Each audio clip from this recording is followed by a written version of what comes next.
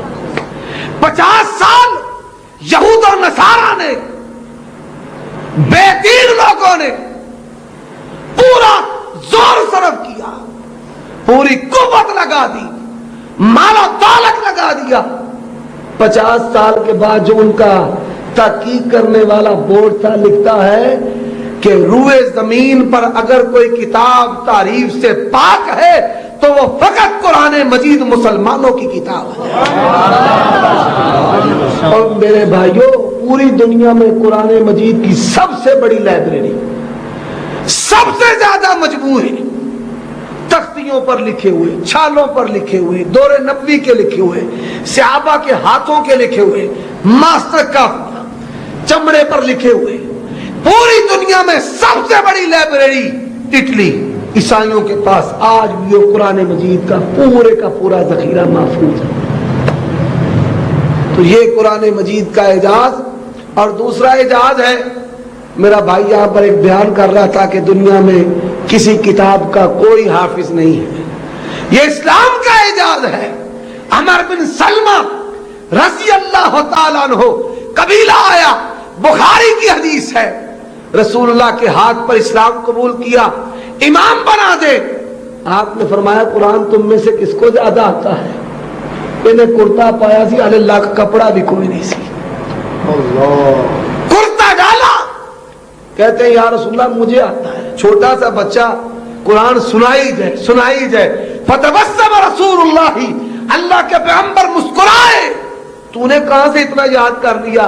کہتے ہیں گزرنے والے صحابہ ایمان والے گزرتے تھے, قرآن پڑھتے ہوئے میں نے سن کر یاد کر لیا. فرمایا سارے بوڑھے سب کے سب تم اس کے پیچھے کھڑے ہوگے اور عمر بن سلمہ رضی اللہ تعالیٰ عنہ تمہارے امام ہوں گے. اور حضرت عمر بن سلمہ کہتے ہیں لاکھ کوئی شے نہیں سی پائی تے نماز پڑھائی تے پیٹ میری ننگی ہو گئی. بی بی نے انہیں آخیا اپنے امام نو چنگ سلوار بھی سوا دیو. پھر اسلام کی برکت سے جب وہ سلوار وہ لباس میں نے پہنا تو مجھے بڑی زیادہ خوشی ہوئی. یہ اسلام کی برکت ہے. اور آخری بات, صحیح بخاری کی حدیث سناتا ہوں. حضرت عمر رضی اللہ تعالیٰ عنہ نے عبداللہ بن عباس, یہ رسول اللہ صلی اللہ علیہ وسلم کے چچیرے بھائی عباس رضی اللہ تعالیٰ کے بیٹے ہیں, 13 سال ان کی عمر, ان کو مشیر خاص بنا لیا.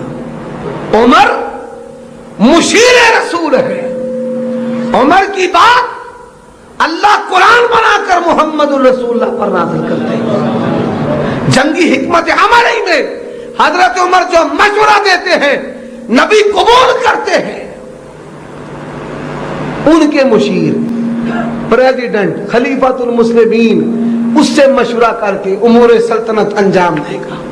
عبد الرحمن بن عوف آئے، کہنے لگے اے خلیفہ آپ یہ حکومت کو بچوں کا کھلونا سمجھتے ہیں کہ چھوٹا سا بچہ آپ نے مشیر خاص بنا لیا، سب سے اہم ہوتا۔ فرماتے ہیں اچھا سارے جن جن کو اعتراض ہے نا مسجد میں جمع ہو جاؤ۔ اعتراض والے بھی مسجد میں، سننے اور دیکھنے والے بھی مسجد میں۔ عبداللہ ابن عباس کون ہیں؟ فرماتے ہیں 5 نمازیں یہ حضرت عمر کے زمانے خلافت میں 13-14 سال کے تھے تو رسول اللہ صلی اللہ علیہ وسلم کے زمانے میں ان کی عمر بمشکل 8-9 سال تھی۔ کہتے ہیں میں 5 نمازیں تو رسول اللہ کے پیچھے پڑھتا تھا۔ کتنی بھائی؟ 5۔ رسول اللہ مجھے اپنی سواری پر بٹھا لیتے تھے، یبنا عباس یبنا عباس، اے عباس کے بیٹے، اے عباس کے بیٹے، اللہ کی یہ بات ہے، آخرت کی یہ بات ہے، جنت کی یہ بات ہے۔ رسول اللہ مجھے ایسی باتیں بھی سناتے تھے۔ میں نے خواہش کی اے اللہ 5 نمازیں تو نبی کے پیچھے پڑھاتا ہے، نبی کی رات والی نماز بھی مجھے دکھا دے۔ رات والی نماز کہتے ہیں میری خالہ میمونہ، مخلص ہو بندہ دعا کرے تو رب کی اس طرح پھر قبول کرتا ہے، دعا کی نبی کی رات کی نماز دیکھنی ہے۔ تو سگی خالہ میمونہ کو رضی اللہ تعالی عنہا کو اللہ تبارک و تعالی نے رسول اللہ کی زوجہ بنا دیا۔ ام المومنین اپنی خالہ کے گھر آ گیا۔ اللہ کے پیغمبر نے فرمایا الخالۃ بمنزلۃ الام، خالہ ماں سی ہے، خالہ ماں سی ہے۔ خالہ کے گھر آیا، عشاء کے بعد اللہ کے پیغمبر صلی اللہ علیہ وسلم جب تشریف لائے، آپ فرماتے ہیں نام الغلی، چھوٹو سو گئے۔ میں نے ایسے آنکھیں بند کر، رسول اللہ نے دیکھا، میری خالہ نے دیکھا، کہتے ہاں چھوٹو سو گیا ہے۔ کہتے ہیں اللہ کی قسم میں نہیں سویا تھا، میں تو سونا تھا۔ 8-9 سال کا بچہ، رسول اللہ سو گئے۔ میٹھی سانس کی آواز نے بتایا، خوشبو نے بتایا کہ رسول اللہ سو گئے۔ رات کا 3 پہر ہوا، اللہ کے پیغمبر بیدار ہوئے۔ آل عمران کے آخری رکوع ان فی خلق السماوات والارض واختلاف اللیل والنہار کی تلاوت کی، مشکیزے سے لوٹے میں پانی ڈالا، وضو کیا، کھڑے ہو گئے۔ میں نے بھی وضو کیا، میں رسول اللہ کے پیچھے کھڑا ہو گیا۔ رسول اللہ نے سلام پھیری، آپ نے فرمایا تو پیچھے بھائی کیوں کھڑا تھا؟ یا رسول اللہ آپ اللہ کے رسول ہیں، میں آپ کی برابری کیسے کر سکتا ہوں؟ میرا تو باپ آپ کے پیچھے کھڑا ہوتا ہے۔ عباس کون ہے؟ باپ کتنا ادب کرنے والا۔ عباس رضی اللہ تعالیٰ عنہ سے کسی نے پوچھا آپ بڑے ہیں یا رسول اللہ بڑے ہیں؟ کہتے ہیں پیدا تو میں پہلے ہوا ہوں لیکن مجھ سے بڑے رسول اللہ صلی اللہ علیہ وسلم ہیں۔ بڑے رسول اللہ ہیں، پیدا پہلے میں۔ اب ان کا بیٹا کہتا ہے میرا تو باپ آپ کے پیچھے کھڑا ہوتا ہے، میں کیسے آپ کی برابری کروں؟ آپ نے فرمایا ایک امام ایک مقتدی، امام بائیں طرف مقتدی دائیں طرف۔ رسول اللہ پھر سو گئے۔ اور تہجد پڑھنے والوں، یہ سب سے مشکل طریقہ ہے تہجد پڑھنے کا، سب سے مشکل طریقہ۔ پھر سو گئے، پھر سانس کی خوشبو آئی، رسول اللہ سو گئے، آپ پھر بیدار ہوئے۔ پھر آپ نے آیات پڑھی آل عمران کا آخری رکوع، وضو کیا، کھڑے ہو گئے، میں آپ کے ساتھ کھڑا ہو گیا۔ رسول اللہ نے 2 رکعتیں پڑھی، پھر آپ سو گئے۔ جب لیٹ گئے تو میرے دل میں خیال آیا کہ اللہ کے پیغمبر تو مخدوم ہے، میں خادم ہوں، وہ رسول ہے، میں امتی ہوں۔ میرے ہوتے ہوئے آپ لوٹا کیوں بھرے؟ جلدی سے بیدار ہوا، مشکیزہ بڑا سا، میں نے اسے لوٹا بھر دیا۔ رسول اللہ جب پھر بیدار ہوئے آیات پڑھی. جب لوٹے کو ہاتھ ڈالا تو پانی کا بھرا ہوا. آپ نے فرمایا میمونہ آپ نے لوٹے کو بھرا ہے. نہیں یا رسول اللہ میں نے نہیں بھرا. چھوٹو تو نے بھرا ہے. ہاں یا رسول اللہ صلی اللہ علیہ وسلم میں نے بھرا. کیوں بھرا ہے؟ اے اللہ کے پیغمبر جب خیال آیا غفلت سے گزر گیا, میری غیرت نے گوارا نہ کیا کہ خادم کے ہوتے ہوئے مخدوم خود کام کرے. اللہ کے پیغمبر نے ہاتھ اٹھا لیے. اللہم علمہ الکتاب وفقہہ فی الدین. اے اللہ ابن عباس کو حافظ کتاب, مفسر قرآن اور محدث زبان بنا دے. نبی نے دعا کی, دعا نبی کی ہو, دعا نبی کی ہو, چچیرے بھائی کے حق میں ہو. رب نے قبول کس طرح کی؟ عمر رضی اللہ تعالیٰ کہتے عبد الرحمن ذرا آ جاؤ مسجد میں. سارے جمع ہو گئے. اذا جاء نصر اللہ والفتح ورأیت الناس يدخلون فی دین اللہ افواجا. اس کی تفسیر بتاؤ. صحابہ کا ایک گروہ کہنے لگا ہمیں تو علم نہیں ہے. دوسرا گروہ وہ کہنے لگا اللہ نے غلبہ دین کی بشارت دی اور رسول اللہ کو استغفار کا کہا, وہ آپ کیا کرتے تھے. اے چھوٹو آپ بھی ذرا اس سورت کی تفسیر بیان کریں. حضرت عبداللہ ابن عباس رضی اللہ تعالی عنہما کی آنکھوں میں آنسو ہیں کہ اللہ نے یہ سورت اتار کر نبی کو پیغام دیا ہے جب غلبہ دین ہو جائے تو نبی کو ہم فوت کر لیتے ہیں. ہم نے ان قریب آپ کو فوت کر لینا. جب غلبہ دین ہو اللہ نبی کو اٹھا لیتے ہیں. جن صحابہ نے رسول اللہ کی زبان سے, زبان اقدس سے یہ تفسیر سنی, انہوں نے کہا ہاں نام صادق عبداللہ. ہاں عبداللہ نے جو بیان کیا ہے حق بیان کیا ہے. سمعنا رسول اللہ صلی اللہ علیہ وسلم, اللہ کے پیغمبر سے ہم نے اسی طرح سنا تھا.